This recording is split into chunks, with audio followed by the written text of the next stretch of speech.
Hey everybody, welcome to this weekend's children's sermon.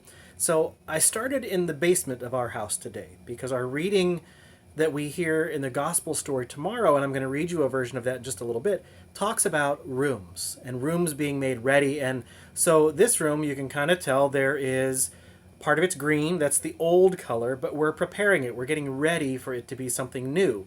And that's the blue color. We're only about halfway done painting the basement right now till it becomes a new kind of a room for us. But we've got lots of rooms. This is the basement. Here's the kitchen. This is one of the bedrooms in our house. This one's actually our guest room, but we haven't, of course, been getting a whole lot of visitors lately. And this is the room that we call the piano room. All of these rooms are places that we live in our house. They each have different purposes and different things we do, but they're all the place where we live, or what our reading talks about, we'll hear about tomorrow morning, places where we dwell or we abide.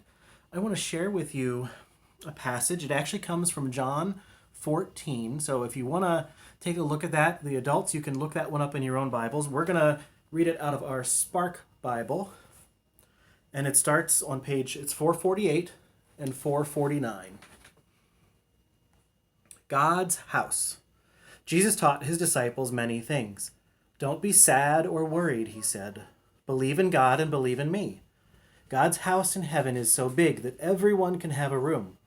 I'm going there to get your rooms ready. Later I'll come back to take you to God's house. You know the way to where I'm going.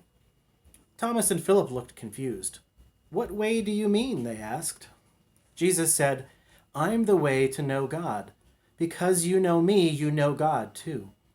I have taught you about life with God and the good things God wants you to do. Pray. Ask me for anything, and I'll help you do it. Thomas and Philip smiled. We can follow you and do what you ask us to do. You are our way to heaven. We can live in God's house too. So one of the things I wanted to talk to you a little bit about today is at the very beginning, it says, do not let your hearts be troubled. Believe in God, believe also in me. That's what Jesus says to his disciples, and this is not long before his crucifixion and his death.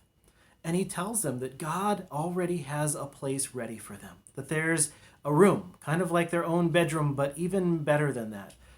Each of you probably has your own bedroom or maybe your safe place to be able to go and be by yourself or to feel safe with your parents in your house. We all have those places to belong. But in this passage in John, Jesus was telling his disciples that God has a place for you where you can be safe forever.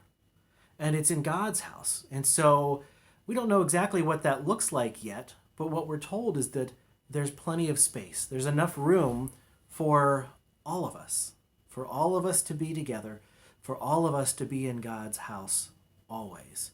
And so I got to show you a few places in my house and where we live and in where we dwell. But I want you to think about, as you go from place to place in your house, the things that you do in each of those rooms, and maybe how you know that God is there with you as well. And remember the invitation to dwell in God's house forever, because God is with you no matter where you are. I hope you're all doing well, and I hope to hear from you soon. Have your mom or dad maybe send me an email or a picture of you. That way we can see how you're doing. Take care, you guys.